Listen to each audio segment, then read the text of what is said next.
Bonsoir à tous. Alors, bienvenue à cette conférence qui s'intitule L'arthrose, un visage de la douleur. J'aimerais vous remercier, en fait, tous les personnes ici qui se sont déplacées. Oui, nous avons de la belle température ce soir, Dieu merci. Et merci d'être là. On est environ entre 90 ou 100 personnes dans la salle. Et aussi, je désirais saluer nos internautes. Alors oui, nous sommes en web diffusion, en direct, et il y a des gens donc qui sont en ligne et je désire les saluer. Leur dire aussi qu'ils peuvent conserver l'interactivité avec nous tout au long de la conférence à l'aide du bouton qui est à votre droite, c'est-à-dire à droite de votre écran, vous avez commentaires, questions, et avec ce bouton-là, vous pouvez nous envoyer vos questions, vos commentaires tout au long de la conférence, et j'ai sur l'iPad accès à vos commentaires. Donc, merci de participer en grand nombre et de nous laisser savoir comment vous êtes à l'autre bout de la ligne. Donc, je suis Suzanne Gass, je travaille pour Jensen, et Jensen est fier partenaire avec l'Association québécoise de la douleur chronique et de la Société de l'arthrite. Alors, la conférence que vous allez voir ce soir, comme vous pouvez voir, elle est filmée. Donc, elle est filmée pour le canal Savoir. Et ne vous en faites pas, bien sûr, ce n'est que les conférenciers qui sont captés pour le besoin. Également, j'aimerais attirer votre attention sur le sondage qui était sur chacune de vos chaises, alors qui est celui-ci. C'est un sondage que je vous inviterai à compléter, s'il vous plaît, dès que la soirée est terminée, pour nous faire part de votre appréciation de la conférence. Alors, côté programme de la soirée, je suis votre animatrice, vous l'avez compris sûrement, et j'aimerais donc vous parler du programme de la soirée. La soirée, très brièvement, les deux associations partenaires vont vous présenter à chacune leur tour, pour 5 minutes environ, leur service. Donc, en premier lieu, ce sera la QDC et ensuite, ce sera la Société de l'arthrite. Et par la suite, nous aurons donc Mme France Sudon, notre conférencière principale, infirmière, qui va nous entretenir sur l'arthrose. Et il y aura bien sûr une période de questions qui suivra de 20 minutes, 30 minutes au besoin. Alors voilà, je vous laisse avec le programme de la soirée. Je vous laisse entre bonnes mains avec M. Mario Di Carlo de la Société de la QDC. Merci. Mario.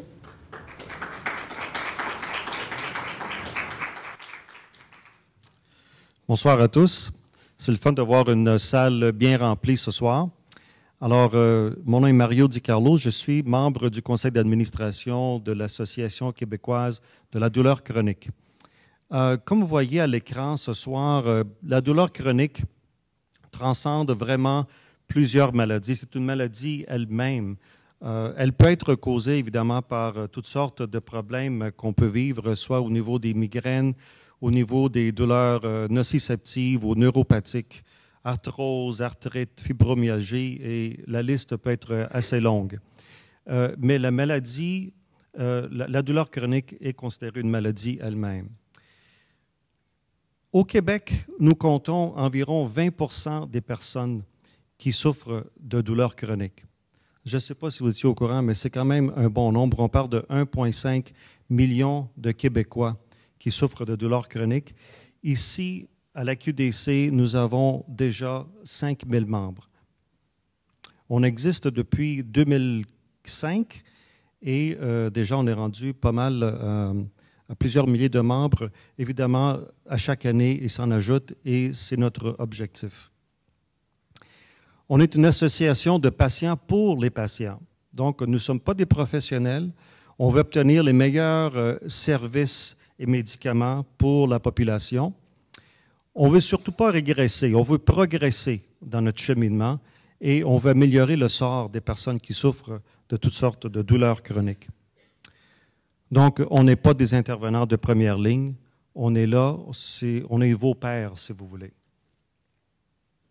Notre mission, c'est d'améliorer l'état des personnes qui souffrent de douleurs chroniques et c'est de réduire leur isolement également.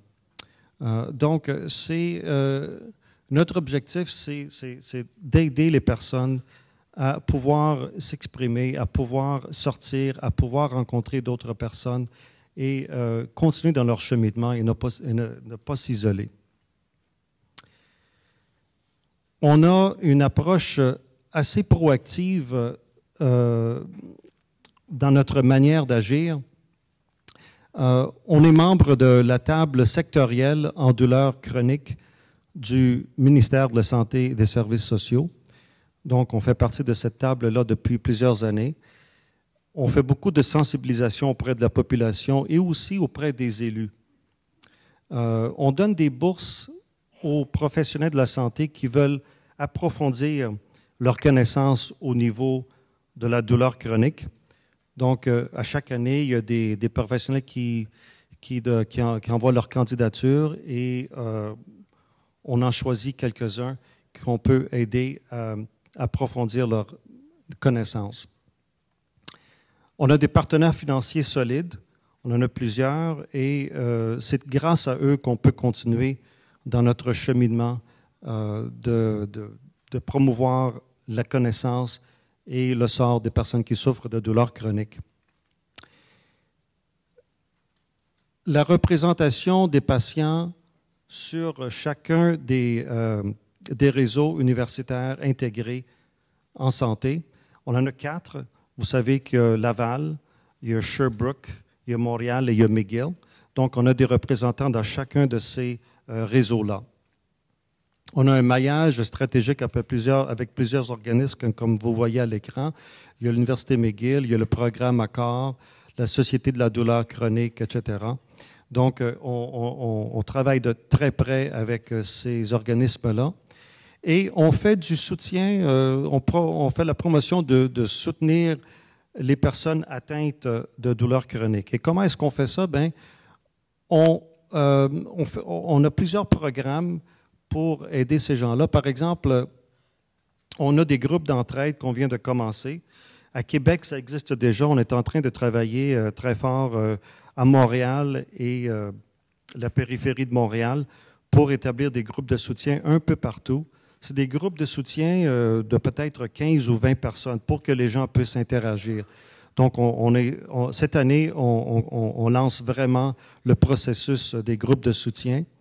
On a aussi un cours qui s'appelle l'Atelier. C'est un cours qui est donné par l'Université de Stanford. C'est avec eux qu'on est associé. C'est un cours d'autogestion de la douleur chronique. C'est un cours qui est gratuit, qui dure 6 semaines à 2h30 par semaine. Et c'est offert aux personnes qui souffrent de douleurs chroniques et à leurs proches aussi qui peuvent venir prendre ces cours-là. Donc, il s'agit de nous contacter ou vous pouvez aller sur notre site Internet pour en savoir plus long. Donc, c'est un cours qui fonctionne très bien. On a déjà plus de 1500 personnes qui ont déjà suivi ce cours-là et avec des résultats très, très prometteurs. On va commencer le cours de douleur chronique à Québec bientôt, le mois prochain. Donc, on va avoir des gens là-bas qui vont pouvoir animer de nouveaux cours et aider les gens à s'en sortir avec la douleur chronique. On a aussi sur l'Internet, on est sur Facebook, on a une ligne 1-800 maintenant qui vient d'être... on commence à la tester là, il y a à peu près 2-3 semaines, puis on va faire ça pendant 6 mois. C'est un projet pilote. Le numéro de téléphone, c'est 1-855-DOULEUR. 1-855-DOULEUR. Et les gens peuvent appeler si vous êtes en détresse, vous voulez vous exprimer, vous voulez parler. On est là pour vous aider. On est là pour vous donner de l'information. Et vous pouvez aussi aller sur notre site Internet qui est bien garni. On a des archives de vidéos, de documentation. Il y a aussi un lexique, un index avec un lexique de tous les termes qui reviennent souvent dans la douleur. Vous pouvez aller chercher toutes les définitions sur notre site Internet. Donc, n'hésitez pas à aller le regarder. C'est douleurchronique.org, notre site Internet. Donc, rejoignez-nous, allez sur notre site Internet et puis on vous encourage à devenir membre. C'est gratuit. Vous pouvez faire ça directement sur le site Internet. Merci.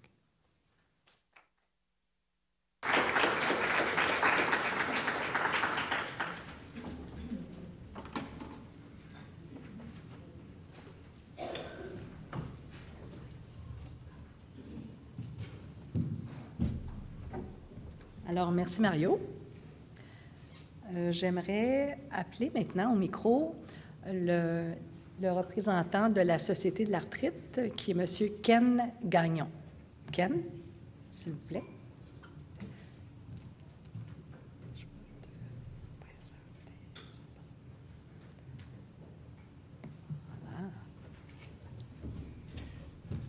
Merci Suzanne. Merci à tous d'être là. Comme le disait mon prédécesseur de l'Association de la douleur chronique du Québec, des événements comme ce soir sont importants pour nous parce qu'on peut briser l'isolement. Le fait de vous voir sortir ici, de pouvoir échanger, de pouvoir poser des questions, c'est de quoi qui est très important pour nous à la Société de l'arthrite, qu'on met beaucoup d'emphase afin de vous éduquer, oui, mais de vous faire rencontrer peut-être des gens avec qui vous allez avoir une certaine affinité et avec qui vous allez pouvoir échanger sur votre maladie, sur ce que vous ressentez, sur vos besoins. Donc, c'est de quoi qu'il nous tient à cœur et que ça nous fait plaisir d'être là ce soir. Donc, qu'est-ce qu'est la Société de l'arthrite? La Société de l'arthrite est présente à travers tout le Canada. Et quand je dis à travers tout le Canada, on a même un bureau qui supervise le Yukon, un autre qui supervise le Nunavut. Ça fait que oui, on est présent à travers de tous les provinces et territoires au Canada. Après ça, au Québec, on a présentement 3 bureaux. Le siège social à Montréal, un bureau à Québec et un bureau à Sherbrooke. On est présentement en train de développer 3 autres bureaux pour mieux desservir nos patients à travers la province, dont un ici même à Laval, un à Gatineau et un à Drummondville. Qu'est-ce qu'on veut faire? Et aussi avec des initiatives telles que ce soir, telles que le fait de le web diffuser, on veut pouvoir donner des services, de l'information, et être présent dans chacune des provinces, dans chacune des régions de la province. Donc, quelle est notre mission? On va l'avoir. Encourager la recherche pour éventuellement trouver les causes sous-jacentes de l'arthrite et de l'arthrose et éventuellement d'aider au développement d'un traitement. Comme c'est là, on ne peut pas guérir de l'arthrite, on ne peut pas guérir de l'arthrose, mais on peut soulager la douleur. Éventuellement, trouver un moyen de guérir, d'être en rémission totale de cette maladie-là, c'est notre objectif le plus cher et qu'est-ce qu'on veut atteindre éventuellement. L'autre chose qui nous est important, c'est de promouvoir l'accès à de meilleurs soins et traitements. Donc, comment on peut faire en sorte d'améliorer le traitement de santé? Bien, on a un comité comme c'est là, qui se penche sur la question pour avoir un plus grand accès aux rhumatologues, une plus grande éducation auprès des omnipraticiens, auprès des infirmières, pour faire en sorte que le plus de personnes soient capables d'accéder à des soins de qualité et dans un délai qui est raisonnable aussi. Donc, où vont vos fonds recueillis? Je venais parler tantôt à la recherche, c'est une de nos missions principales. On a redistribué en 2010 4,4 millions aux chercheurs canadiens pour la recherche. Et juste au Québec, on a tenu 4 cafés scientifiques qu'on essaie de réitérer à chaque année. Le dernier a été hier soir et ça touchait l'arthrite juvénile, parce qu'il n'y a pas juste les adultes qui sont touchés de l'arthrite, il y a aussi les enfants. Donc, l'arthrite juvénile et le passage à l'adolescence. Une autre chose, des événements comme ce soir, comment on peut faire des forums de patients, vous apporter à des ateliers d'information, des événements ouverts au grand public. Comme vous avez vu à l'arrière, on avait des brochures, on a le site web. Maintenant, avec la collaboration ce soir, on est capable d'avoir des émissions qui vont être web diffusées. Donc, on essaie d'être le plus proactif possible pour vous éduquer et vous sensibiliser aussi à la maladie.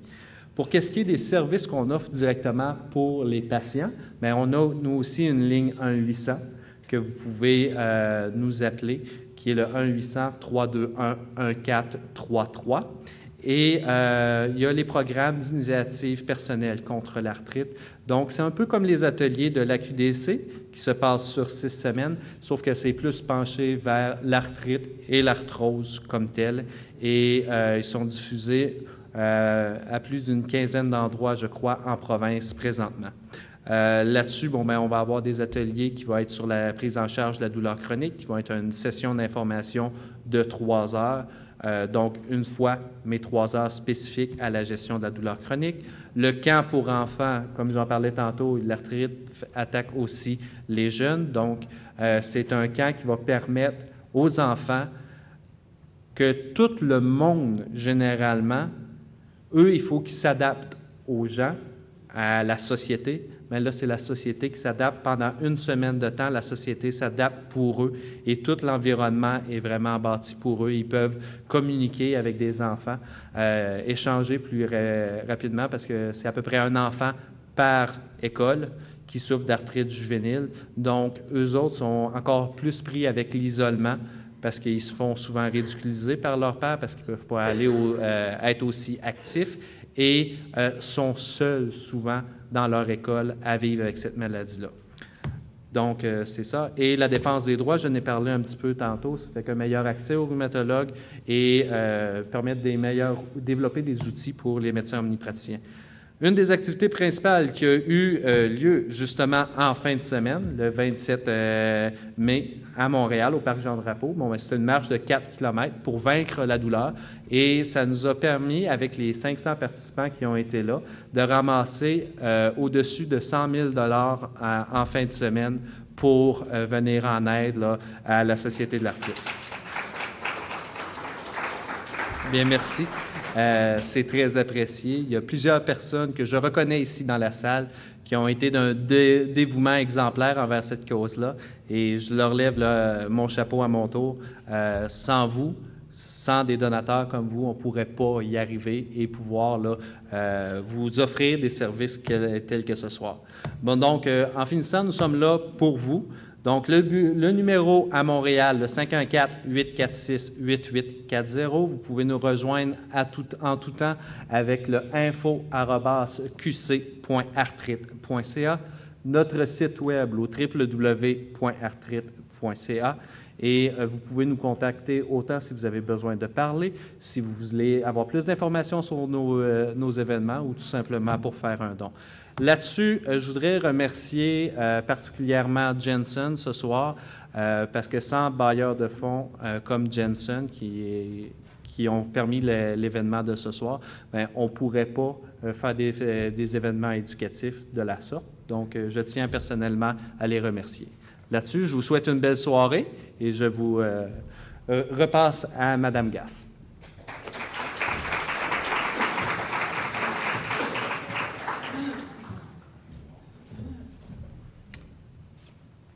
Alors voici, nous sommes rendus donc à la conférence principale qui s'intitule bien sûr « L'arthrose, un visage de la douleur ». Alors, laissez-moi 2 petits instants, je vais juste m'ajuster ici pour être prête à commencer.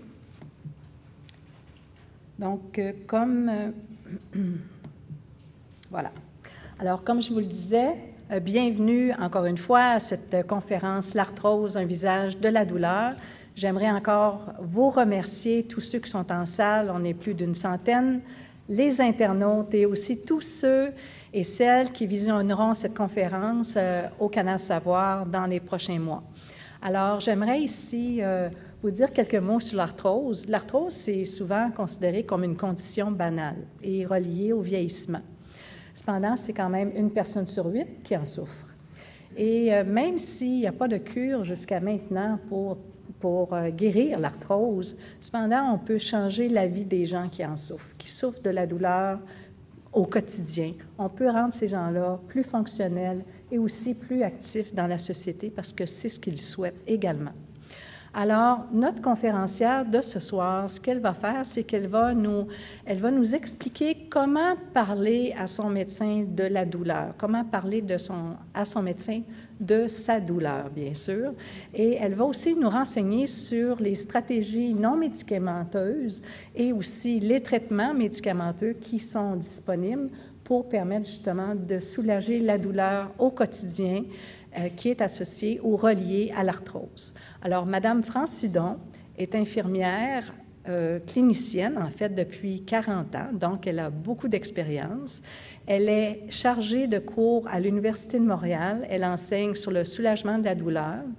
De plus, Mme Hudon, elle est consultante, en fait, auprès des médecins généralistes pour évaluer la douleur de leurs patients chroniques. Et aussi, elle est conférencière, comme ce soir d'ailleurs, dans plusieurs événements, dans les congrès, dans les conférences qui sont en relation avec la douleur chronique surtout et les soins palliatifs. Alors, Madame Hudon, je vous demande au micro, s'il vous plaît. Merci.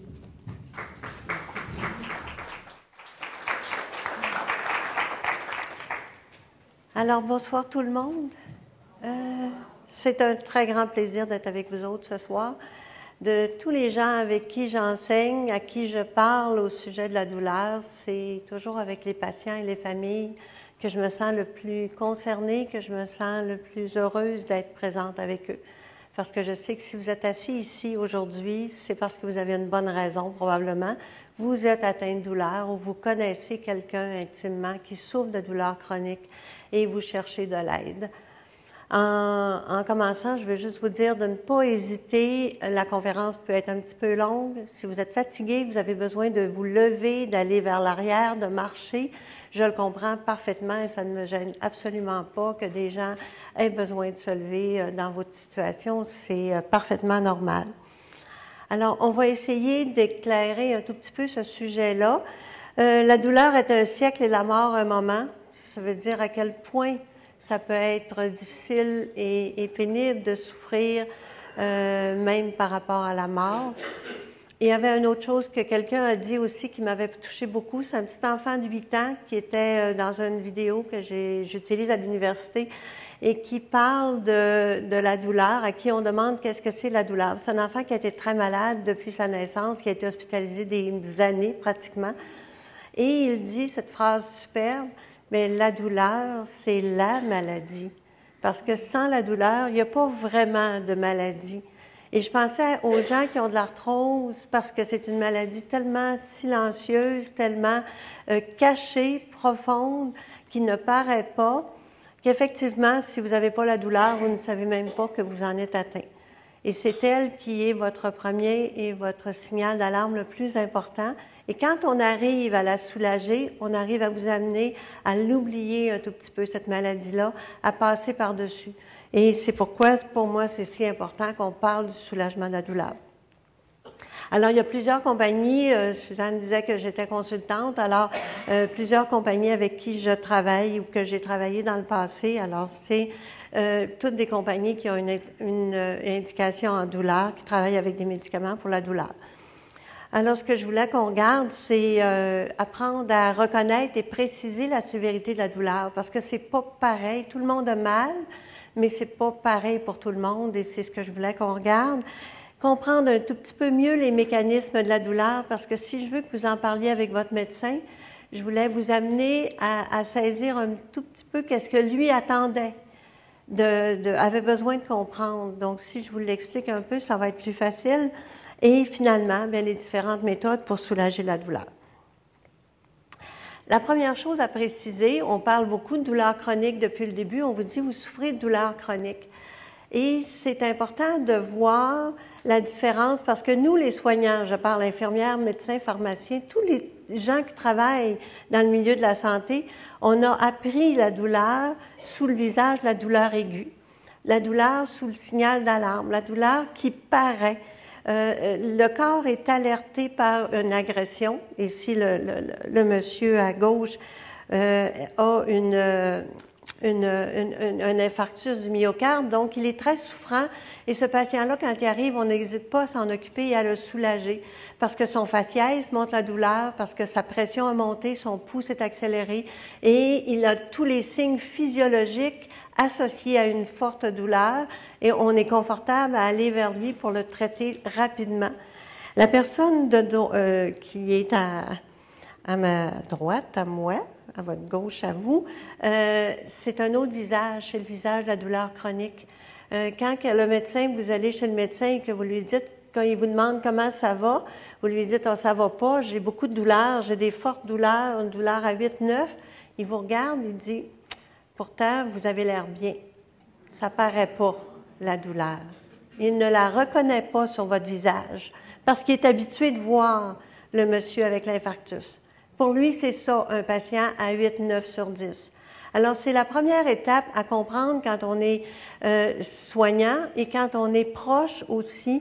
On s'attend à avoir des signes externes de douleur, mais le visage de la douleur chronique est souvent beaucoup plus celui d'une dépression, d'une tristesse profonde que celui de la douleur que l'on connaît d'avance. Alors, il faut voir que le corps a appris à vivre avec la douleur.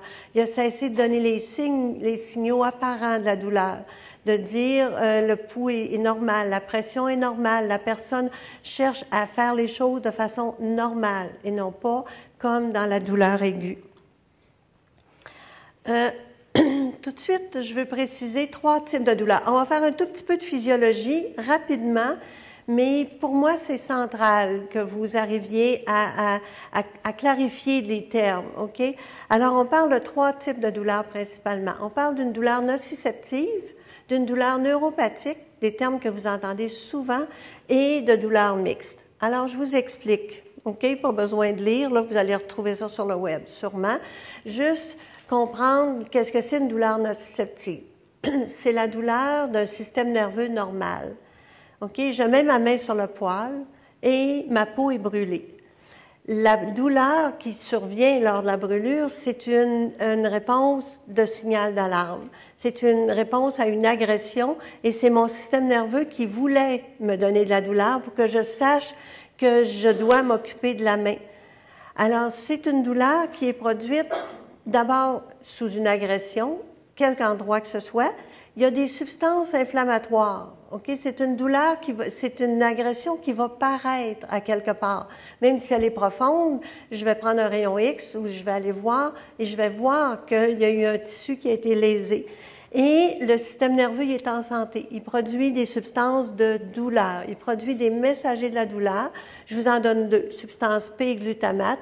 Vous n'avez pas à les retenir. Simplement de comprendre que dans la douleur nociceptive, la douleur normale, votre système nerveux n'est plus le même lorsque vous avez été agressé. Il s'est mis à produire des substances qui, elles, vont apporter le message de douleur au cerveau. Parce qu'il ne faut pas oublier que la brûlure est dans la main, mais la sensation de la douleur est dans le cerveau. La douleur est toujours au niveau du cerveau. Quand le médecin dit « c'est dans votre tête », bien, vous pouvez toujours lui dire « vous avez raison ». OK? C'est comme ça pour tout le monde. Parce que si j'enlève la tête de quelqu'un, il n'y a plus mal. On le sait quand ils nous opèrent. Ils nous enlèvent notre tête, ils font ce qu'ils veulent. Alors, c'est vraiment le message pour qu'ils partent de la main et se rendent au cerveau, mais j'ai besoin d'avoir des messagers. C'est une course à relais. J'ai besoin que ça parte de la main et c'est le système nerveux qui va relayer cette information-là et je vais vous faire un tout petit peu le chemin tout à l'heure. La douleur neuropathique, elle est différente. La douleur neuropathique, c'est mon système nerveux lui-même qui est blessé. Ce n'est pas une agression externe. C'est le nerf qui est agressé, qui est blessé d'une certaine façon. Et ça devient un nerf qui est menteur. C'est un nerf qui vous donne des faux messages. Alors, il va vous dire, ta main est brûlée, occupe-toi-en. Mais quand on la regarde, la main, il n'y en a pas de brûlure. C'est que c'est le nerf qui nourrit la main, qui lui donne ces informations, qui est lui-même blessé et il s'est mis à mal fonctionner. C'est important de différencier des deux sources de douleur-là parce qu'elles ne se traitent pas de la même manière, parce que les médicaments sont différents, parce que ça demande des approches différentes.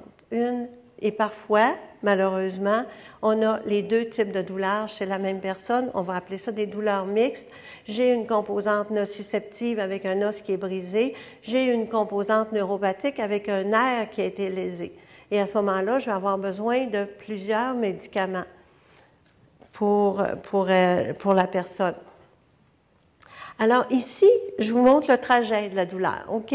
Alors, une douleur nociceptive, on voit ici, je cherche ma souris qui est là. Bon, voilà. Alors, j'ai ma main brûlée, j'ai le nerf qui part de la main et qui apporte des messages. Donc, il a fabriqué lui-même ici dans la main de la substance P et il va l'apporter jusqu'au cerveau où l'information douloureuse est perçue, elle est reconnue, où je sais que j'ai mal.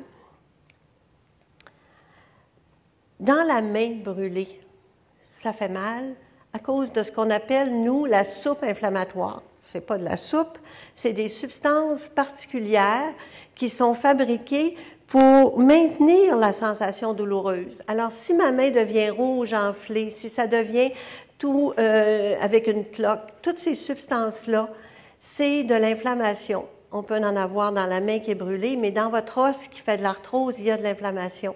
Dans le genou, dans la hanche, dans l'épaule qui est brisée, ça donne de la douleur nociceptive et il y a de l'inflammation.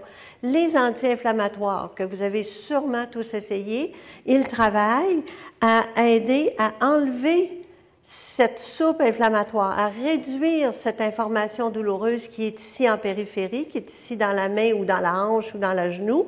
Et de fait même, l'information douloureuse va moins circuler, va aller moins rapidement, le nerf va être moins irrité, moins agacé et ça va faire moins mal. C'est comme ça que ces médicaments-là travaillent. Donc, encore une fois, l'information est en relais. On va voir ici que le nerf a fabriqué des substances de douleur. Ici, il y a un deuxième neurone qui attend. Je vous dis, une course à relais, c'est d'attendre le bâton. Alors, la substance P, elle arrive ici, dans la moelle épinière, et elle va monter jusqu'au cerveau pour apporter l'information douloureuse. Donc, il y a eu un relais. C'est important de le comprendre parce que c'est ce qui nous explique pourquoi ça passe par la moelle épinière. C'est parce qu'on doit faire un transfert à ce niveau-là. Et on va voir tantôt que le soulagement de la douleur se fait dans la moelle épinière, ici. OK, je pense que je vais prendre mon pointeur parce que je suis vraiment malheureuse. Est-ce que quelqu'un a un pointeur? Mon pointeur, il est où, Suzanne? S'il te plaît. Alors, la réponse ici, on va la voir tout à l'heure. Comment on reconnaît qu'on a une douleur nociceptive? Parce qu'il n'y a pas de test, hein? Il n'y a pas de la rayon X, il n'y a pas d'examen qui vont faire ça. Alors, c'est la description que vous allez en faire. Quand le médecin vous dit, pouvez-vous m'expliquer qu'est-ce que ça vous fait? La question que vous haïssez tout le monde. Parce que vous avez l'air de dire, bien, regarde, ça fait mal, tu n'as jamais eu mal? Bien oui, mais plus que ça. Est-ce que c'est une douleur qui est sourde, qui est profonde, qui est achalante? Est-ce que c'est un martèlement, un serrement, un pincement, une torsion comme quelque chose qui est en train de nous écraser, qui est en train de nous coincer? Ces mots-là sont importants parce que plus une douleur est difficile... Merci, madame. Oui. Alors, plus une douleur est difficile à décrire, souvent, plus elle est nociceptive. Okay, quand c'est une douleur qui est très profonde et très vague, c'est souvent nociceptif. Des exemples de douleurs nociceptives, l'arthrose, naturellement, je ne pouvais pas passer à côté de l'arthrose. Bien sûr, toutes les choses musculo-squelettiques, les tendinites, les fractures, les tendons, les tendinites, tout ça va faire partie de ça, l'arthrite. Les maladies de Crohn, donc tout ce qui est viscéral, les infarctus, les douleurs à l'estomac, les douleurs à l'intestin, tout ce que vous pouvez imaginer, en fait, des nocicepteurs, qui est le neurone qui apporte l'information douloureuse au cerveau, eh bien, il y en a partout. Donc, je suis susceptible d'avoir de la douleur nociceptive partout. La douleur neuropathique, différente. OK? Mon nerf est blessé. Ici, c'est un exemple de sclérose en plaques. Vous avez ici un nerf normal et ici, vous avez un nerf qui est blessé, dont l'enveloppe, c'est comme un fil électrique et l'enveloppe du fil, l'enveloppe de mon neurone a été brisée par la maladie. Et là, le nerf, lui, il devient menteur et c'est lui qui donne des fausses sensations, des sensations anormales.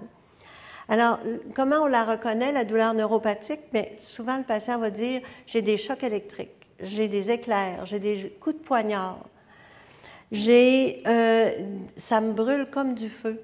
Parfois, le patient va dire, ça me fait mal juste à m'effleurer, j'endure même pas mes vêtements. OK? L'eau sur mon corps, ça me fait mal. L'air sur le courant d'air me fait mal.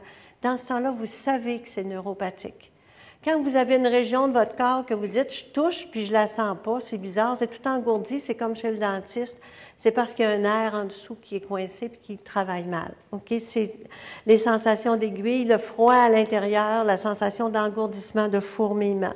C'est des douleurs neuropathiques. Des exemples, il y en a tellement. mais j'ai pris les plus courants, ceux que vous devez entendre parler un tout petit peu.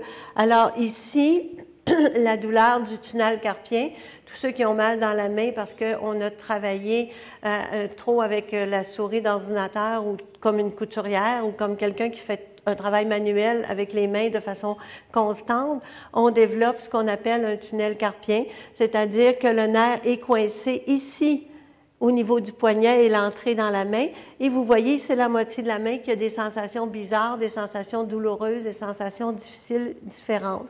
Dans les patients diabétiques, chez les patients qui ont la sclérose en plaques, des patients qui ont de l'arthrose sévère, on va le revoir tout à l'heure, et les patients qui ont des hernies discales, ce sont tous des gens qui ont très, très, très souvent, la plupart du temps, des douleurs neuropathiques. Je vais vous parler du zona.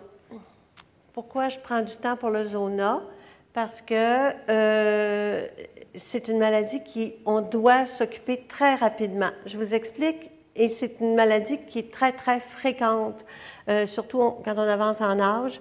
Alors, c'est important de le comprendre et d'agir rapidement sur le zona. Pour ceux qui ne le sauraient pas, le zona vient d'un virus, le virus de la varicelle que j'ai eu quand j'étais toute petite. Quand j'étais petite, j'ai eu la varicelle, on l'a presque tout eu, les gens de mon âge en tout cas, et le virus, il s'est endormi ici, dans la corne postérieure de la moelle épinière, OK, ou tout près, dans un ganglion qui est situé là. Il n'est pas mort, il s'est tout simplement engourdi, endormi. Et arrive une maladie, arrive un choc émotif important, arrive tout simplement un grand âge. Et le virus, le système immunitaire n'est pas capable de le garder tranquille. Et vous voyez qu'est-ce qui se passe? Il va se réveiller et lui, il est situé dans le système nerveux. Alors, vous voyez les petits Pac-Man ici, là? Bien, il monte tout le long du nerf et il l'attaque. Il le détériore. Et c'est ce virus-là qui va, en s'en allant à la peau, parce que lui, il veut se remanifester, le virus, alors il détruit le nerf de façon progressive pour donner des petits boutons, comme vous avez ici à gauche. OK? 3 petits boutons, 4 petits boutons. Ça fait 2 jours, 3 jours que vous avez de la douleur, ça vous brûle, ça fait mal, c'est épouvantable, mais il n'y a rien. Et vous vous levez un matin, puis il y a 3, 4 boutons. Cette journée-là, il faut voir le médecin. Même s'il faut aller à l'urgence, même s'il faut s'apporter un livre puis attendre 8 heures, il faut aller voir le médecin parce que si vous ne faites rien, vous allez peut-être vous retrouver avec une lésion très, très, très sévère. Mais surtout, quand la lésion va être guérie, que la peau va être belle, le nerf qui a servi à faire remonter le virus, lui, il a été grugé, il a été détruit. Et cette douleur-là, vous allez connaître peut-être des gens qui ont eu le zona il y a 10 ans et qui ont mal encore aujourd'hui dans la région où ils ont eu un zona. C'est parce que c'est le nerf sous-jacent qui, lui, est blessé et qui continue d'envoyer des faux messages. Alors, pourquoi je vous en parle tout le temps et j'en parle avec tout le monde? C'est pour vous dire de grâce, agissez. Parce que si on agit ici au petit bouton, on vous donne un antiviral, on vous donne des médicaments contre la douleur et ça se calme, ça rentre dans l'ordre et il n'y a pas de détérioration. Le nerf va guérir tout simplement et il n'y aura pas de séquelles, il n'y aura pas de problème pendant des mois ou des années, même des années et des années avec le virus du zona. Donc, la douleur nociceptive, douleur mixte, c'est les deux douleurs en même temps. Et c'est ce qu'on retrouve souvent avec l'arthrose. Je vous parle un tout petit peu plus de l'arthrose parce que c'est notre sujet principal. Alors, vous avez ici, dans l'arthrose, un genou qui est normal. Donc, il n'y a aucune lésion. Les cartilages sont intacts, les os sont normaux. Et vous voyez les muscles autour, ils sont bien nourris, ils sont bien efficaces et ils sont protégés. Dans l'image du milieu, ça devient différent. Déjà, on voit du rouge. Ma soupe inflammatoire, elle est située là. Ça veut dire qu'il se passe des choses. Il se passe de la douleur à cet endroit-là. Ça commence à faire mal. Et tranquillement, le cartilage commence à s'éroder. Ça commence à devenir moins épais, moins efficace. Vous voyez ici. Et l'os, par contre, est encore intact. À ce stade-ci, on peut avoir de la douleur, c'est la douleur de l'inflammation, et très souvent, on a des limitations qui commencent à s'installer. Et on doit déjà commencer à se préoccuper et de la douleur et du traitement pour les os. Mais ici, vous voyez ce patient-là, l'inflammation est majeure, les os sont vraiment détériorés, complètement usés, le cartilage est disparu, ce qui signifie que cette personne-là va devoir avoir une plastie, probablement un remplacement de son genou, un remplacement de sa hanche, un remplacement de l'épaule, si c'est à l'épaule, mais il va devoir y avoir une chirurgie pour aider la personne parce que tout ça ne fonctionne plus. Ça fait mal. OK? Ça fait très mal à ce niveau-là. Vous voyez ici la douleur neuropathique chez le patient qui fait de l'arthrose. Lorsque l'arthrose se situe dans la colonne vertébrale, on va parler souvent de l'arthrose multi-étagée, c'est-à-dire qu'il y a plusieurs vertèbres qui sont affectées par des lésions osseuses qu'on voit très bien. Et vous voyez en jaune ici les nerfs qui sortent de la moelle épinière, qui sortent de la colonne. Et il y en a un ici qui a eu la malheureuse idée d'être coincé par le disque à l'intérieur entre les deux vertèbres et lui, il fait mal. Alors, on a en ce moment chez cette personne-là les deux sortes de douleurs. Et ça va lui demander un traitement beaucoup plus élaboré que lorsqu'elle avait simplement une douleur osseuse ou articulaire ou inflammatoire. Alors, vrai ou faux? La douleur chronique, on devrait apprendre à l'endurer, apprendre à vivre avec, attendre le plus longtemps possible avant de prendre des médicaments. Qu'est-ce que vous en pensez? Est-ce qu'il faut attendre que ce soit vraiment usé pour prendre des médicaments? Non, hein? On va voir pourquoi. D'abord et avant tout parce qu'on est né pour être bien. Le corps n'aime pas la douleur. Le corps a accepté d'avoir de la douleur parce qu'on en avait besoin comme signal d'alarme. C'était notre protection pour nous sauver, finalement. Quelqu'un qui n'a pas de douleur va mourir très jeune parce qu'il ne se protégera pas, puis il ne se soignera pas. Mais rapidement, le corps a mis en place de merveilleuses endorphines, de merveilleuses substances qui ont été produites pour arrêter le message de douleur. Je vous ai dit, la douleur, elle vient de substances qui sont fabriquées pour apporter le message de douleur. Alors, quand on est parti de la main et que la main était brûlée, on est rentré dans la moelle épinière. Vous voyez le relais, on a eu le message au cerveau, mais vous voyez en vert ici, il y a un système descendant qui vient apporter des antidouleurs, qui vient apporter des substances, il y en a plusieurs, qui viennent bloquer le message de la douleur. Alors, si j'ai mis ma main sur le poêle en sortant la tarte du four ou en prenant un chaudron trop chaud, ma main est un peu brûlée, je la mets en dessous de l'eau froide, ça prend quelques minutes, et après 10 minutes, 15 minutes, je vois bien que j'ai encore une brûlure, mais ça ne me fait plus mal. Si ça ne me fait plus mal, la raison, elle est très simple, c'est qu'il est arrivé des substances du cerveau qui sont venues la bloquer, cette douleur-là. Alors, on regarde ici, c'est ce qui se passe dans ma corne postérieure de la moelle épinière. Vous voyez, les billes noires, c'est ma substance P qui monte au cerveau. Et maintenant, j'ai mis ce que j'appelle des endorphines qui sont arrivées de mon cerveau et qui sont venues arrêter le message de la substance P. Donc, je n'ai plus mal. C'est arrêté avant d'arriver au cerveau. On fabrique des endorphines tout le temps. OK? C'est vraiment des substances merveilleuses dont on a besoin. C'est ce qui fait qu'on est capable de fonctionner au quotidien. Comment on fait pour en fabriquer de plus en plus? Eh bien, la première chose, la douleur va nous faire des endorphines, mais aussi tout ce qui est agréable, tout ce qui nous fait plaisir. Faire de l'exercice va éventuellement nous donner des endorphines. De regarder un beau film, de rire, de se distraire, d'avoir un bon massage, ça fait monter nos endorphines.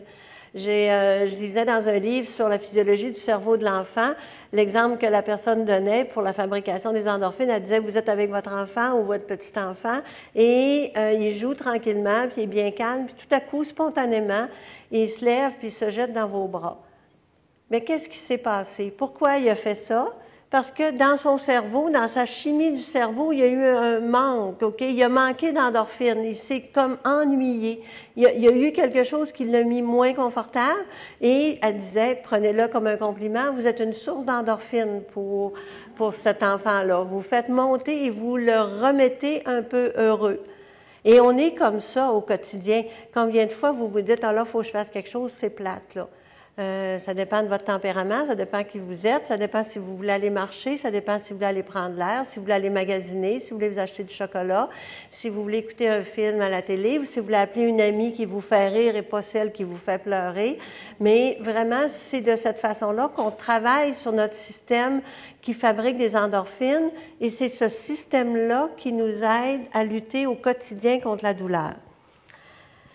Dans la douleur chronique, malheureusement, c'est souvent pas suffisant.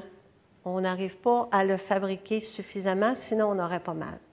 Alors le massage, la chaleur et le froid font monter les endorphines et vont bloquer le message de douleur. La relaxation, la méditation, ce ne sont pas des approches banales. On a fait des résonances magnétiques. On a fait des résonances magnétiques avec des gens qui méditaient, qui étaient douloureux, des patients qui sont souffrants. Et dans le scanner, on leur a demandé de méditer et on voyait très, très, très bien la zone de douleur s'atténuer et même disparaître chez quelqu'un qui avait beaucoup d'expérience avec la méditation. Donc, c'est une façon, le cerveau a un certain pouvoir sur la douleur. Il est capable d'arriver à bloquer ces messages de douleur et à les atténuer en fabriquant plus de substances antidouleurs et des choses comme ça. Alors, avec la douleur légère, c'est extrêmement efficace. Et ça devrait être vraiment cultivé. On devrait se connaître suffisamment pour savoir comment on fait monter, nous, nos endorphines. Mais il y a plusieurs approches pour soulager la douleur. Les analgésiques, quand je vous ai montré tout à l'heure que les endorphines venaient bloquer le message de douleur, eh bien, nos médicaments qu'on utilise en douleur, qu'on va voir un petit peu plus loin, sachez qu'ils vont s'installer exactement au même endroit que les endorphines naturelles. C'est sur les mêmes récepteurs, c'est à la même place, ils font le même travail que mes endorphines. Quand les patients me disent « Moi, je ne veux pas de morphine, Franck », je dis « C'est dommage parce que vous en fabriquiez, puis là, vous en faites plus assez.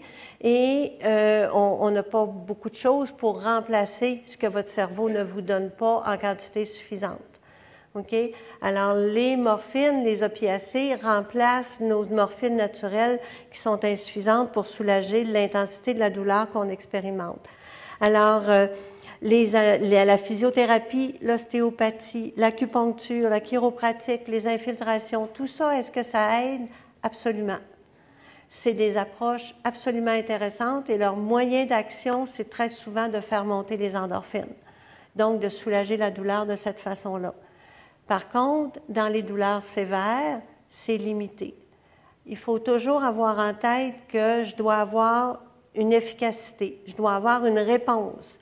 Vous allez voir un thérapeute, vous y allez 2, 3, 4 fois, vous devez voir un changement dans l'intensité de votre douleur. Ça doit avoir une efficacité, que ce soit des médicaments, que ce soit des crèmes, que ce soit un thérapeute, il faut que vous voyiez une différence. Pourquoi il faut soulager rapidement? Parce que la douleur chronique risque de briser le système nerveux. Et ça, c'est une des raisons principales qu'on connaît depuis les années 2000. C'est que la fameuse théorie bien endurée, c'est pas grave, je traite, puis ça va passer, la douleur. Si ça passe pas, bien apprenez à vivre avec. C'est qu'on s'est rendu compte maintenant, les recherches ont démontré que ce système nerveux-là, ici, ce merveilleux système de faire venir des morphines naturelles, des endorphines, si on le surcharge, si on lui envoie des messages de douleur de façon répétée pendant trop longtemps, il y a un risque. C'est pas tout le monde qui va faire ça, mais il y a un risque qu'il se fasse une mémorisation de la douleur dans cet endroit-là, dans cette région-là, et que la douleur soit très difficile à éliminer par la suite. On peut briser notre mécanisme antidouleur et de douleur et faire en sorte que ça ne fonctionne plus très bien si on laisse la douleur fonctionner et être libérée constamment. C'est pourquoi, de plus en plus, On insiste pour soulager, même la douleur aiguë, on dit n'attendez pas, demandez les médicaments, attendez pas qu'elle monte la douleur, on veut la devancer. En douleur aiguë, on cherche un 0 douleur, un 1 douleur. En douleur chronique, c'est un peu différent malheureusement, on va en reparler. Soulager rapidement, pourquoi je vous dis de faire attention? Bien parce que si je vous demande de bouger, et c'est ce qu'on vous demande avec l'arthrose, tout le monde vous dit la raison principale pourquoi il y a de l'arthrose et que les os se détériorent, c'est qu'il y a manque d'exercice, il y a manque de mobilisation, mais je ne vous donne pas ce qu'il faut pour bouger, parce que le réflexe naturel, si j'ai mal, c'est de m'immobiliser, c'est d'arrêter. Mais je veux que vous bougiez. Alors, il y a une contradiction flagrante dans ce domaine-là. Alors, moi, je dis aux patients tout le temps, je voudrais vous donner des médicaments pour la douleur, mais je voudrais le faire pour que vous bougiez, que vous repreniez vos activités, que vous redeveniez actif, pas pour que vous restiez assis dans le fauteuil et que vous partiez, pas du tout. C'est pas comme ça que ça se fait. Mais pour au contraire, que vous redeveniez mobile. Vous voulez parler...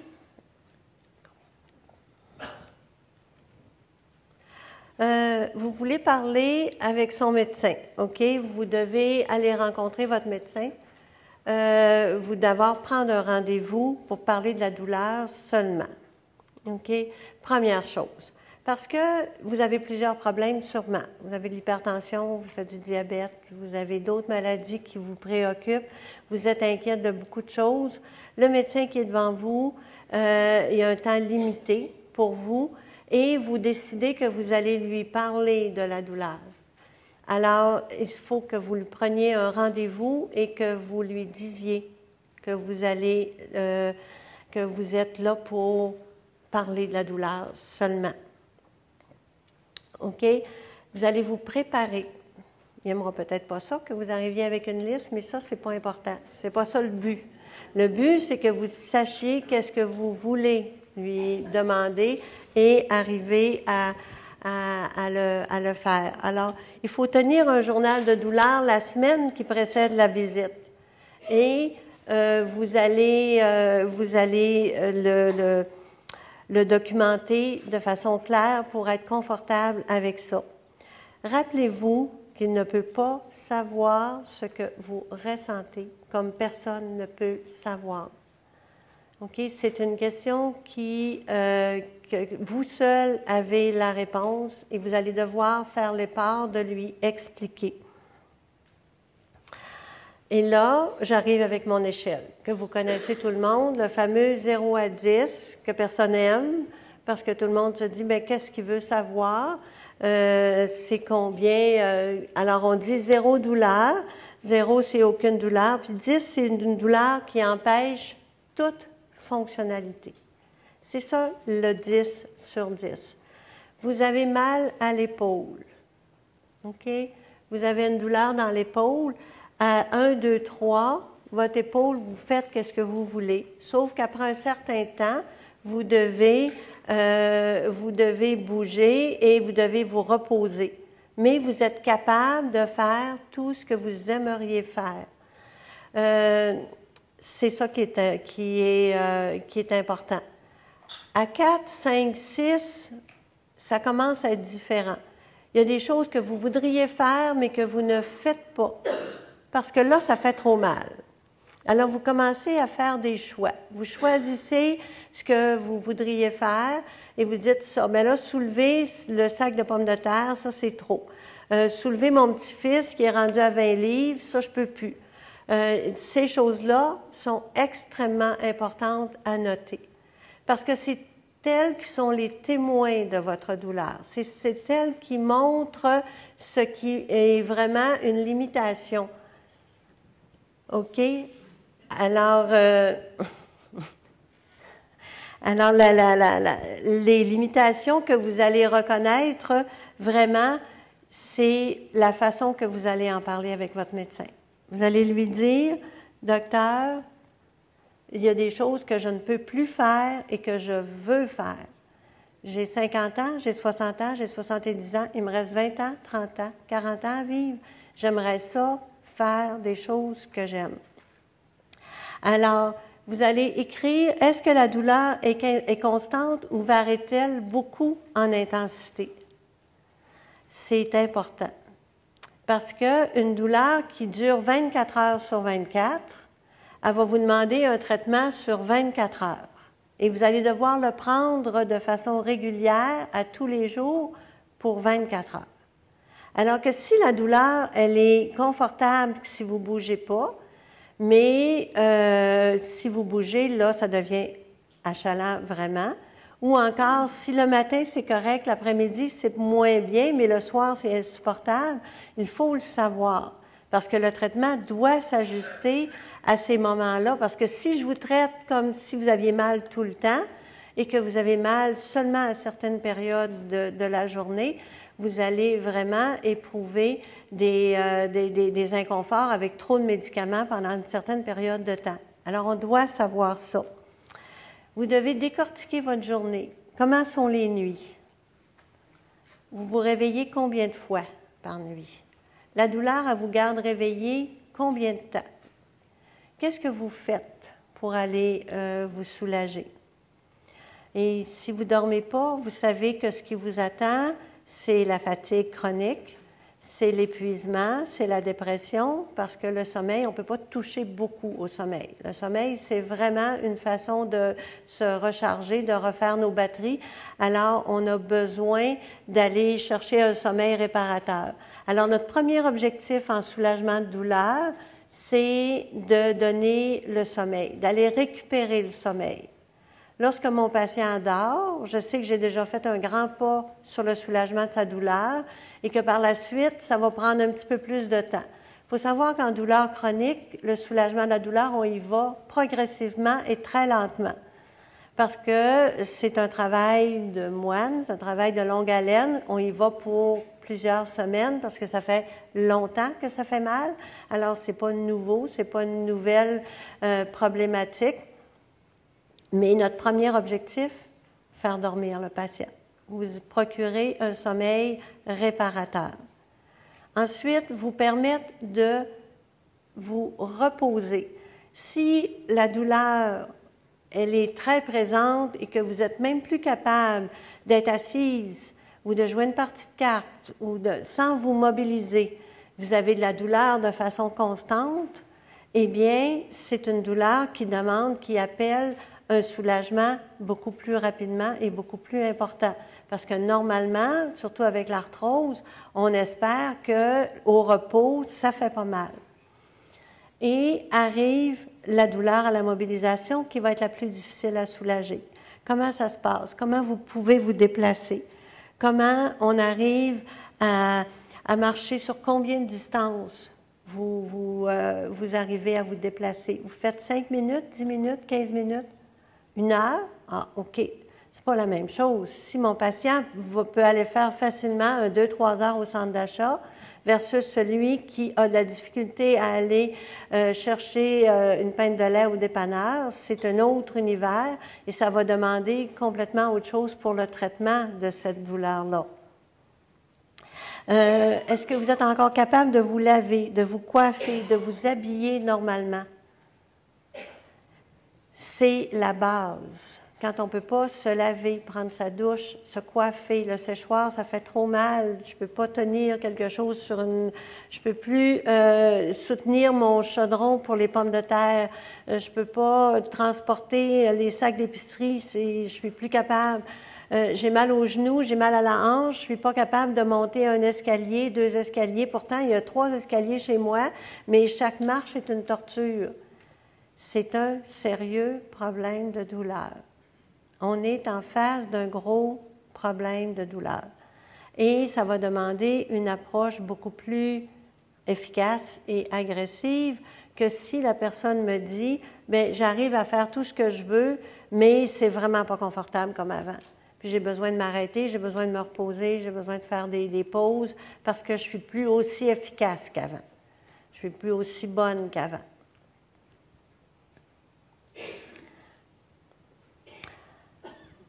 Quels travaux ne pouvez-vous plus faire?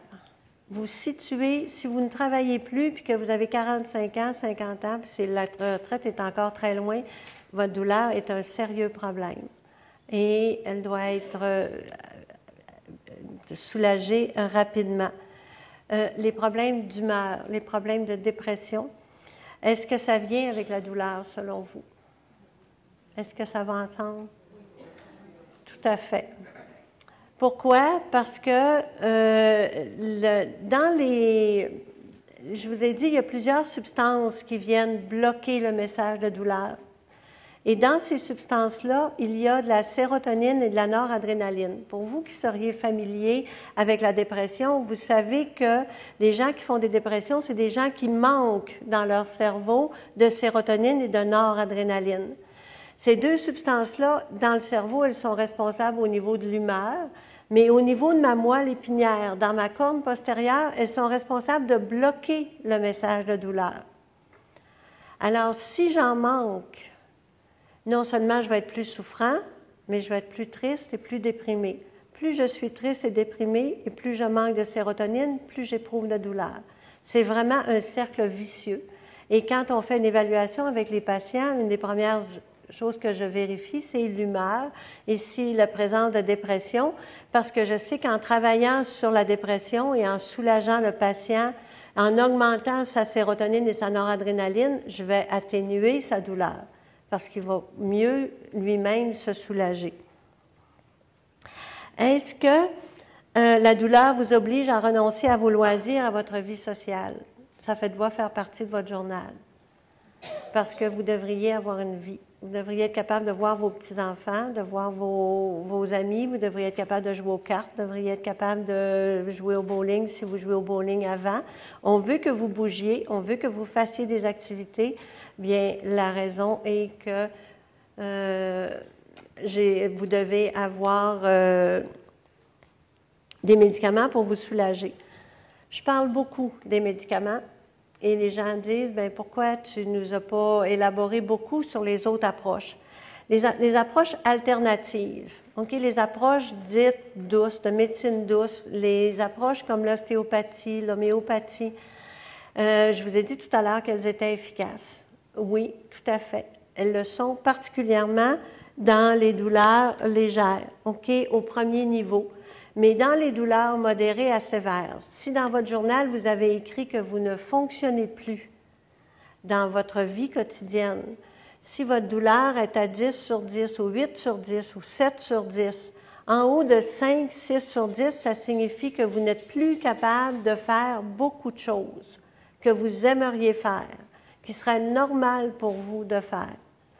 Eh bien, à ce niveau-là, c'est fort possible que vous n'arriviez pas à vous soulager uniquement avec les approches alternatives et les médecines douces. Il est fort probablement que vous allez devoir aller chercher des médicaments.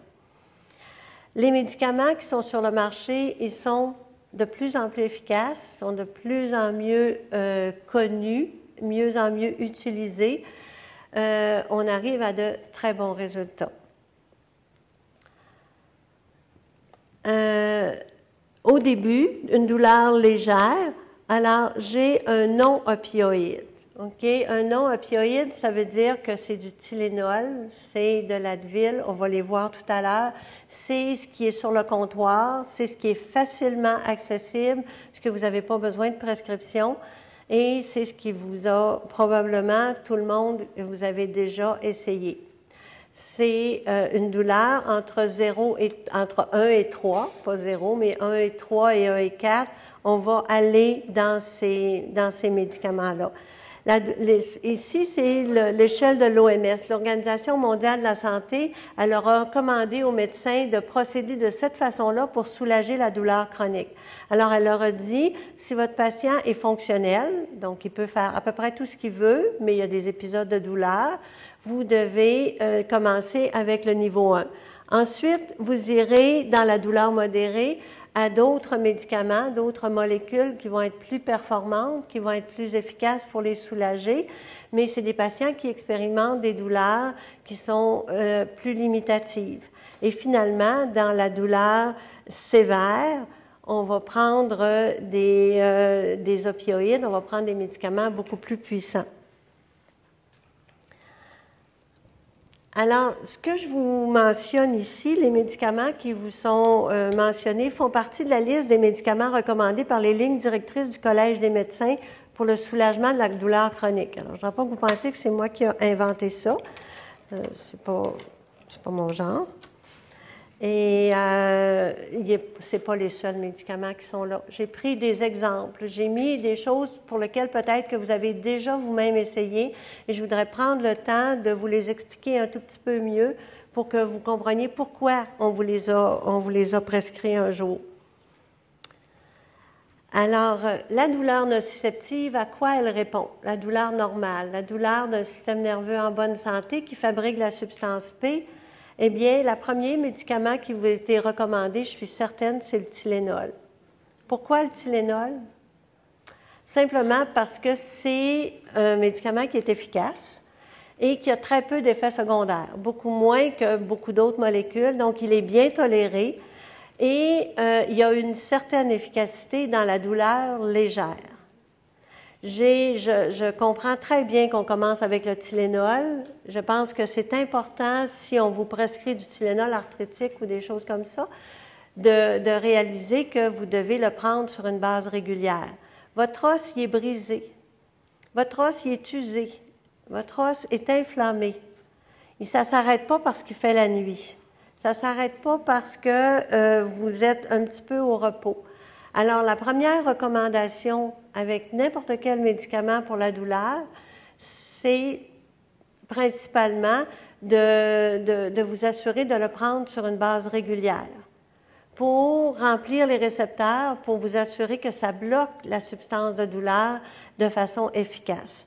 Donc, le deuxième médicament le plus connu, Advil et Motrin, c'est deux molécules aussi très, très connues, qui sont facilement accessibles et qui sont efficaces.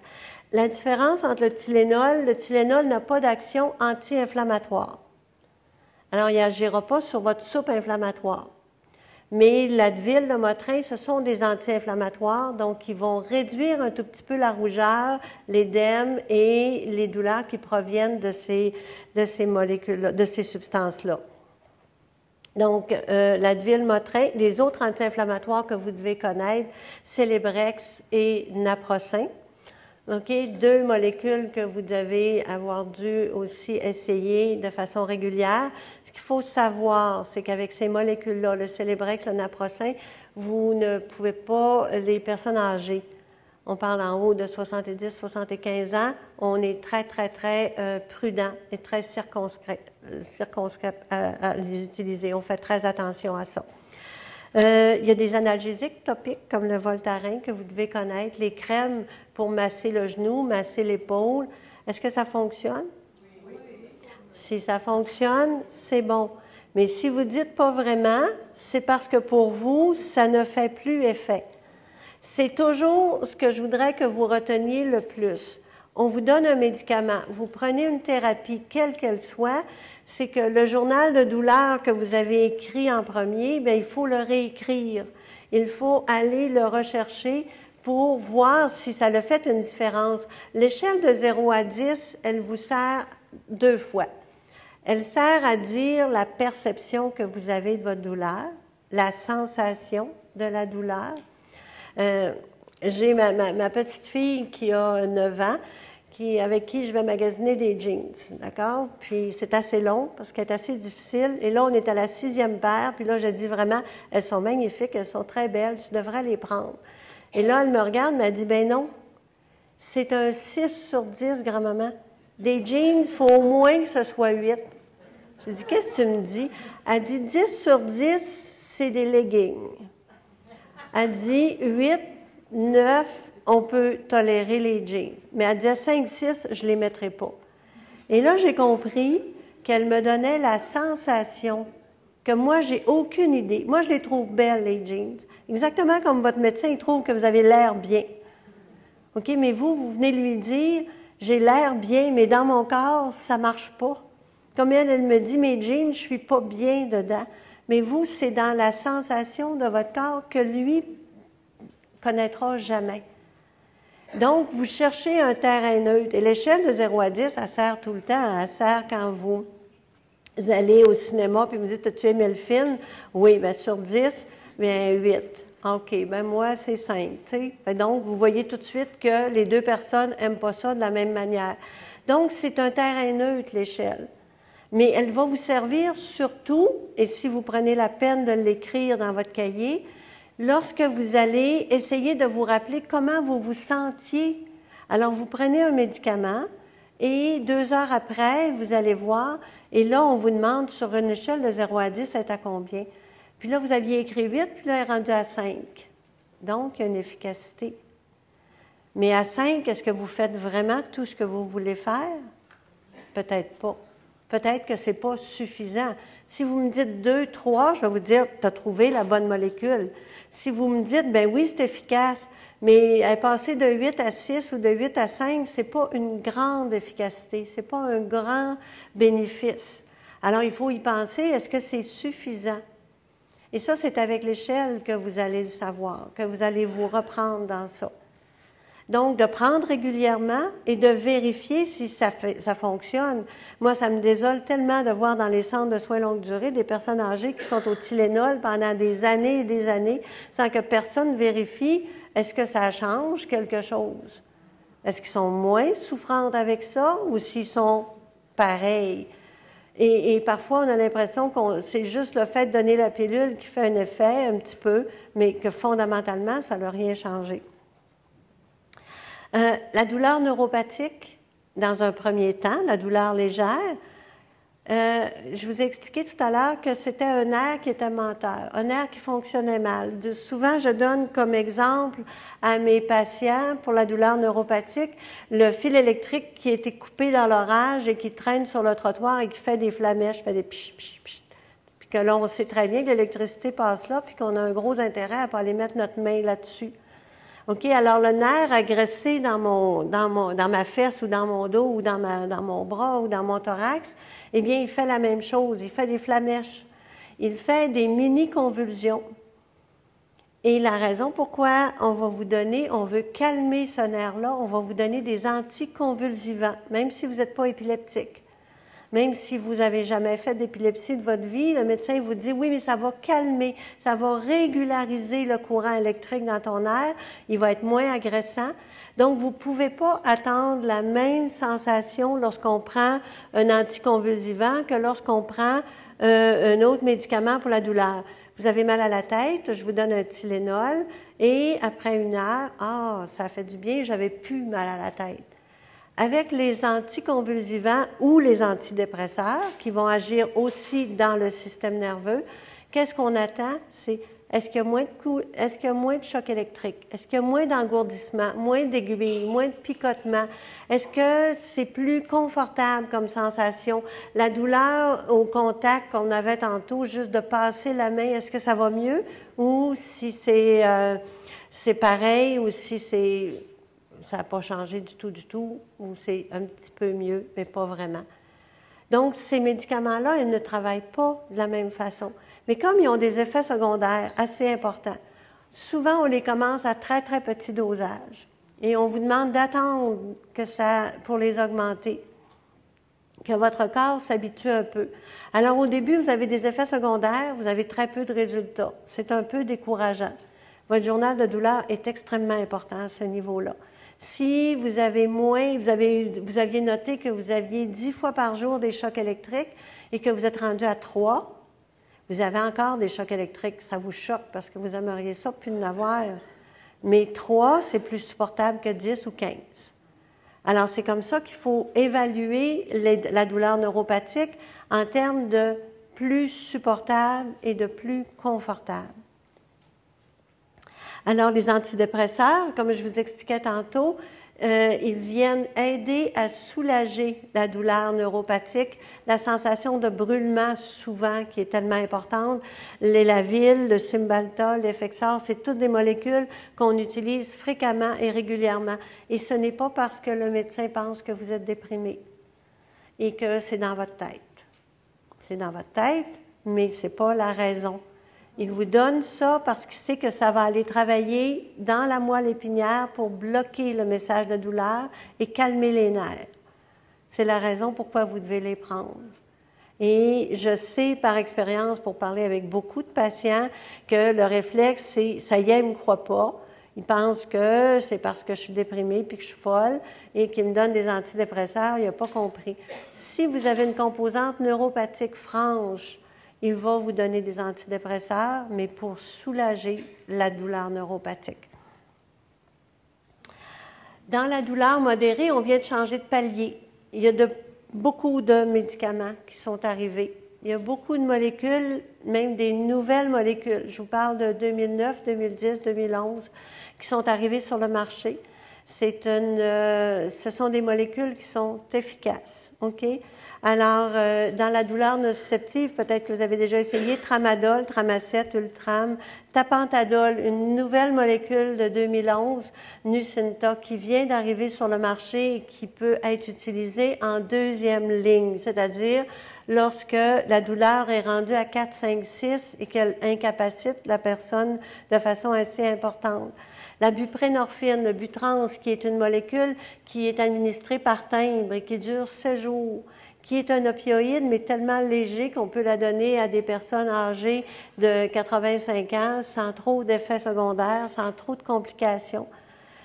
Les anti-inflammatoires, encore une fois, on va s'en servir dans ce palier-là de façon très importante.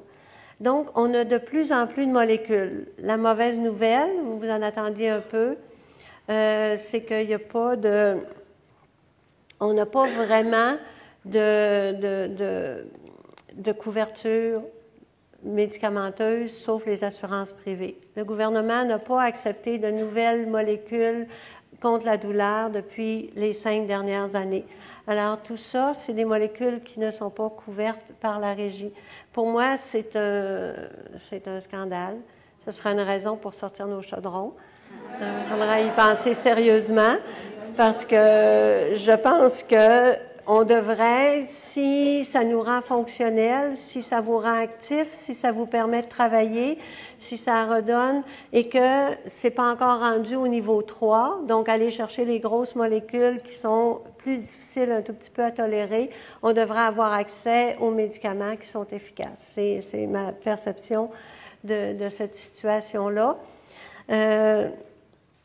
J'ai le goût de vous dire aussi de faire attention, c'est que déjà vous dépensez beaucoup pour les médicaments contre la douleur, les approches alternatives, les crèmes, vous dépensez déjà pour plusieurs médicaments. Peut-être que d'avoir une molécule qui serait efficace et qui ne serait pas une fortune, ça pourrait être intéressant. Donc avant de refuser d'essayer, considérez la question. Pourquoi? Parce que le deuxième palier, c'était celui qui était le moins couvert. On avait tendance à aller immédiatement avec les molécules les plus puissantes, mais je suis certaine que plusieurs d'entre vous avaient déjà eu des prescriptions de médicaments, que vous avez pris 1, 2 comprimés pour vous dire « Ah, moi, ça ne me fait pas. Moi, c'est pas bon pour moi, là, c'est contre la douleur, mais je ne peux pas tolérer ça. Vous avez trop eu mal au cœur, vous avez été trop étourdi, vous avez eu trop d'effets secondaires et vous avez tout mis ça de côté. » C'est extrêmement dommage parce que c'est la meilleure façon, quand on a des douleurs moyennes à sévères, de se soulager. Alors, dans la douleur neuropathique, vous voyez, il y a des médicaments qui reviennent parce qu'on a, on a présentement des molécules qui servent aux deux, autant en douleur nociceptive qu'en douleur neuropathique. Alors, ça diminue un peu le nombre de pilules. Ils vont travailler sur les deux terrains. Ils vont travailler à la fois pour la douleur nociceptive comme des opioïdes et à la fois comme des antidépresseurs, donc ça va être aidant. Les anticonvulsivants, les antidépresseurs, on va aller les chercher à ce niveau-là. Et finalement, bien, la douleur sévère, on sort notre gros arsenal.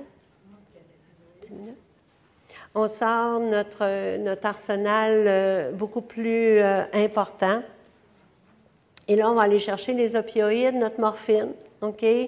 Tapentadol, morphine, dilodide, oxycodone, fentanyl, méthadone, tous des grands noms de molécules qui font peur parce que la plupart des gens vont dire, ben non, moi, je connais des gens qui ont commencé à prendre ça et la personne est morte.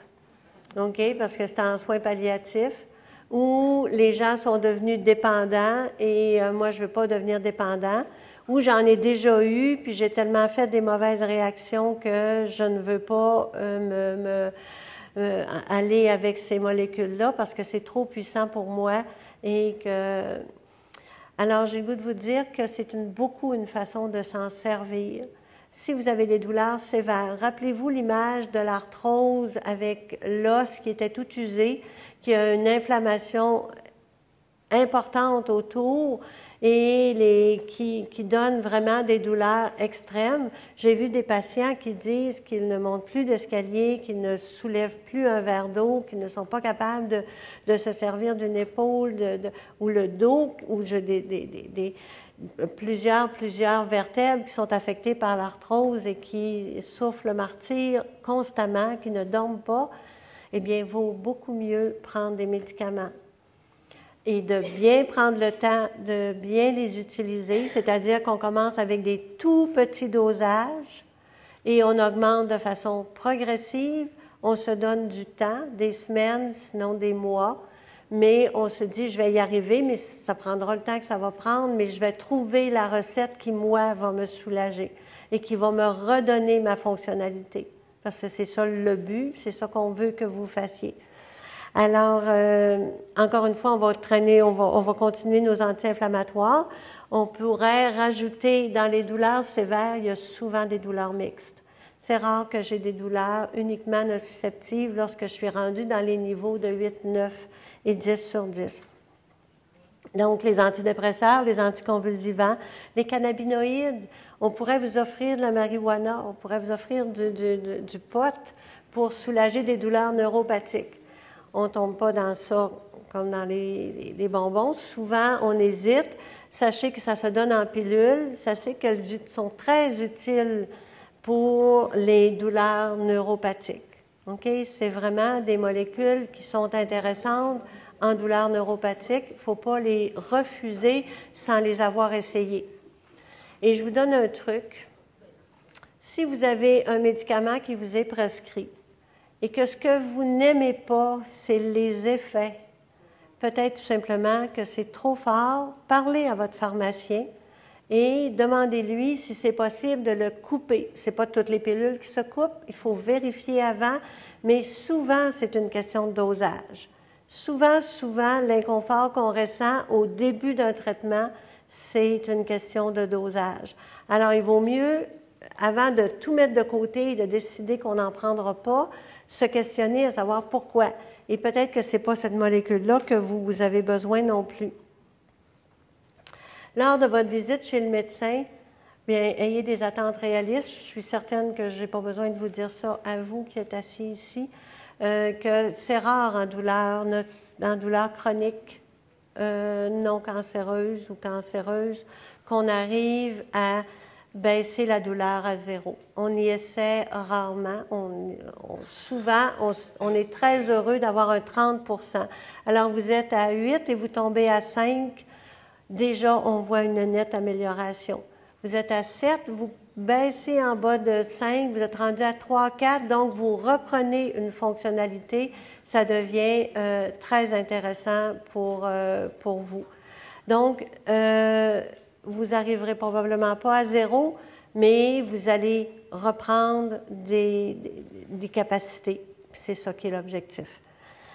Vous allez peut-être devoir essayer plusieurs molécules. Vous avez vu combien je vous en ai montré? J'ai fait exprès pour toutes vous les montrer, vous en montrer plusieurs, même s'il y en a d'autres qui ne sont pas sur le tableau, pour vous dire que ce n'est pas parce que ce n'est pas fini, vous en avez essayé une puis que ça n'a pas fait que c'est fini. Il y a encore autre chose et il y a encore autre chose. Il faut être tenace.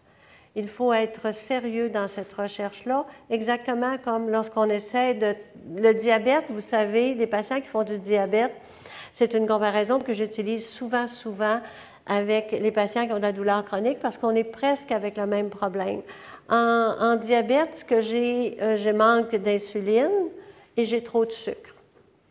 En douleur chronique, j'ai trop de substance P et j'ai pas assez d'endorphine. OK? Pourquoi c'est plus facile de travailler avec les patients diabétiques et que les médecins ils ne discutent jamais pour traiter un patient diabétique. La première chose, c'est qu'ils ont un appareil pour le mesurer. Ils ont un test. Ça, c'est magique. Ils ont un chiffre. Ils savent où ils s'en vont, ils l'ont vu sur une machine. C'est comme s'il y avait eu un rayon X, c'est comme s'il y avait une prise de sang. Là, ils ont un glucomètre qui leur dit tant de sucre et ils ont une belle charte faite par une compagnie pharmaceutique qui leur a dit quand ton patient a tant de sucre, tu donnes tant d'insuline et ça marche. Alors, ils sont dans une zone de sécurité. Ce n'est pas une bonne nouvelle de savoir qu'on va prendre de l'insuline. Pourtant, le patient, il sait très bien qu'il n'a pas le choix. S'il ne prend pas, son insuline, c'est une question de vie ou de mort. Et là, vous allez me demander, mais les médicaments pour la douleur, vas-tu prendre ça longtemps? Je n'ai jamais vu un médecin dire à son patient, après 2 ans, ça fait 2 ans que tu as de l'insuline, là, il faudrait qu'on y pense, là, on va essayer de t'enlever ça. OK? On n'enlève pas l'insuline à un patient, il en a besoin. Mais si on n'a pas traité vos os, si on n'a pas trouvé de façon de réparer les structures osseuses qui ont été brisées, si vous n'avez pas eu de chirurgie dans l'épaule ou dans la hanche qui vous faisait si mal, eh bien, ça se peut bien que vous les preniez très longtemps.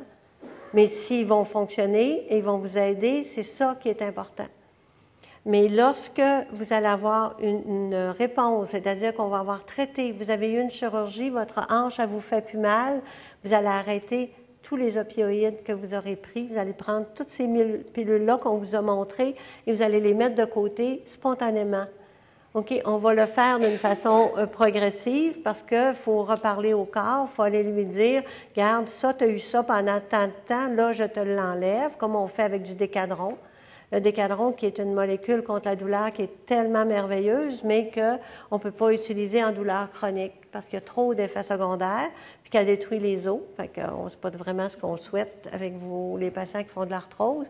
Donc, on ne l'utilisera pas, mais c'est un très, très bon antidouleur. Mais les gens qui ont eu du décadron, on le fait on le défait de façon progressive. Vous allez peut-être avoir plusieurs molécules, puis ça va vous décourager. Vous allez dire, bien, j'aurais aimé ça pas prendre de pilule. J'aurais aimé ça que juste le massage, juste les autres traitements fonctionnent. Mais ça fonctionne, mais c'est trop de courte durée.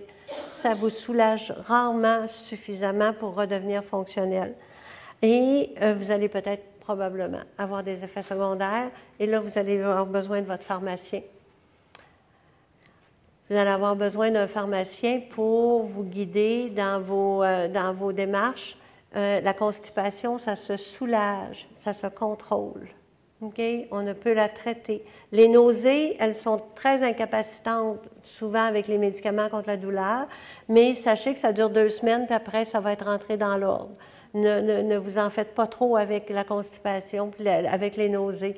Ça va disparaître. Et s'ils sont trop sévères, les médicaments pour les nausées, pendant 1 semaine ou 2, et c'est fini après.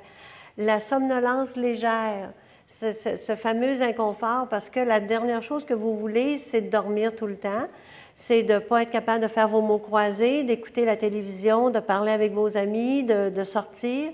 Et là, vous commencez des médicaments pour la douleur, puis ça vous endort, puis vous n'aimez pas cet effet-là. Eh bien, sachez que normalement, la somnolence légère, elle est temporaire pour 1 semaine. Et de jour en jour, elle va s'estomper. Et les patients qui sont stabilisés dans leurs médicaments, c'est-à-dire qu'on a trouvé le dosage qui les soulage, même si c'est de la morphine, même si c'est des gros médicaments, et lorsqu'ils sont stabilisés et qu'ils n'ont plus de somnolence, la personne va y arriver, vous allez reprendre vos activités, vous allez pouvoir conduire la voiture. Il y a des milliers de personnes qui conduisent des voitures et qui sont ils ont fait des tests à la SAC pour vérifier si quelqu'un qui prend des opioïdes depuis quelques mois et qui est bien stabilisé, qui n'augmente pas ses doses, qui est au même dosage pendant un certain temps, on a vérifié ses réflexes et ils sont très bons. Sont très confortables, il n'y a pas de difficulté. Alors, il ne faut pas penser que parce que je commence ces médicaments-là, que je vais perdre mes capacités. Ça va tranquillement revenir. Vous allez vous retrouver dans vos chaussures, dans votre niveau de confort. Vous allez reprendre votre bien-être. Donc, pour évaluer la douleur, reprendre le journal de douleur. Est-ce que vous pouvez reprendre quelques-unes de vos activités et combien de temps? Est-ce que le chiffre de 0 à 10 a un peu diminué? OK? C'est vraiment un guide important. Et est-ce que vous êtes plus de bonne humeur? Est-ce que l'humeur s'améliore? Parce que je disais tout à l'heure que le diabète, c'est une maladie sévère et que c'est une maladie mortelle, mais pour moi, la douleur chronique, c'est aussi une maladie mortelle parce qu'elle entraîne des dépressions tellement sévères qu'il y a des gens qui se suicident uniquement pour des douleurs physiques non contrôlées et qu'on n'a pas essayé de contrôler. Alors, ça, c'est inacceptable. On est en 2012, il y a beaucoup de médicaments qui sont disponibles et ça ne devrait plus se produire. On devrait atteindre au moins une zone de confort suffisante pour que la personne puisse redevenir fonctionnelle. Et je termine avec deux présentations. Ici, c'est une dame dans un centre de soins longue durée. Cette photo, elle me vient d'une infirmière qui travaillait dans un centre de soins longue durée et elle voulait organiser une recherche sur le soulagement de la douleur des personnes âgées. Et elle a eu l'idée de prendre des photos pour voir le visage et reconnaître les signes de douleur chez les personnes. Parce qu'on le sait très bien que si on vit constamment avec quelqu'un, on finit par ne plus voir les signes, on trouve normal son apparence. Alors, vous voyez ici cette dame qui était classée comme une personne qui avait besoin d'énormément de soins parce qu'elle était très difficile, elle gémissait constamment, on pouvait à peine la toucher, son front plissé, ses yeux mi-clos, le sourcil froncé, un regard qui était suppliant, les mordillements de la lèvre inférieure, des dents serrées, la mâchoire contractée, donc le visage de cette dame-là qui souffrait d'arthrose. Elle n'avait pas de cancer. Ce n'était pas une dame en cancer terminal. C'est une dame qui souffrait d'arthrose sévère et d'ostéoporose sévère. Et on la voit ainsi et on a commencé un traitement contre la douleur chez cette dame. On a donné de la morphine à petite dose au début jusqu'à la stabiliser à une dose normale, que je vous dirais, 30 mg matin et soir de morphine. Pour nous, en douleur chronique, là, c'est vraiment des très petites doses. Mais cette dame-là, on lui a redonné sa vie. On a regardé son visage, regardé le front, la mâchoire, les yeux qui sont grands ouverts, la bouche qui est souriante. C'est exactement la même dame. Elle va aux activités. Elle peut maintenant sortir, elle peut aller à la fête de Noël, elle peut recevoir ses enfants, elle peut voir ses petits-enfants. Elle accepte qu'on la touche, elle va dans le bain tourbillon. Elle n'est plus en état de douleur sévère. OK? Alors, moi, c'est là mon message, c'est de vous dire, ça ne veut pas dire que vous pouvez partir puis demain matin, vous allez tous être à la morphine. Ce que je veux dire, c'est que je pense qu'il y a des médicaments qui sont actuellement disponibles et que vous devriez en parler et chercher. Et ça se pourrait que vous ayez des difficultés, qu'il y ait un médecin qui est moins réceptif ou moins... parce que les médecins, c'est des êtres humains, ils sont comme nous. Ils ont des domaines dans lesquels ils sont plus documentés, pour lesquels c'est plus facile, qui se sont spécialisés. Il y en a d'autres avec lesquels ils sont moins. Si votre médecin est moins confortable en douleur chronique, il peut vous le dire. Il peut dire que lui, il ne prescrit pas au-delà d'une certaine molécule et que son cas, votre cas le dépasse, mais il y a une responsabilité de vous aider à trouver de l'aide avec d'autres professionnels qui pourraient être appelés à vous aider dans ce domaine-là, en particulier votre douleur. Alors, c'est terminé. Je vous remercie infiniment de votre belle patience.